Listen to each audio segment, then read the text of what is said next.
केन्दुझर गस्तरे जाइथिबा मुख्यमंत्री मोहन माझी आज सेठारे फुटबॉल खेली निजे फुटबॉल खेली फुटबॉल टूर्नामेंट रो फाइनल मैच रो आरंभ करथिले मां तारिणी क्लब द्वारा आयोजित फुटबॉल टूर्नामेंट रो उद्यापन उत्सव में योगदान करिसेंती। आज मुख्यमंत्री 3 दिनिया केन्दुझर जिला गस्तरे जाइछन्ते। मुख्यमंत्री हेबा परे निज जिला को एहा हेउछि तांकर द्वितीय गस्त।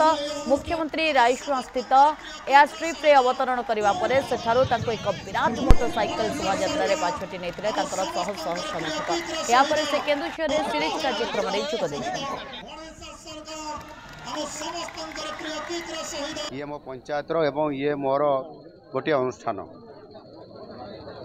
एणु ये अनुष्ठान ये 18 वर्ष होलानी एटी फुटबॉल टूर्नामेंट आयोजन करुच्ची एवं प्राय सब वर्ष मुझे अतिथि की आसे एवं मुझे जड़े सदस्य ये आयोजन करवा एवं खेल माध्यम लोक एकाठी करवा एकता तैयारी करवा एवं खेल द्वारा ही आज गाँव बहुत गोटे यूनिटी बा एकता अच्छी।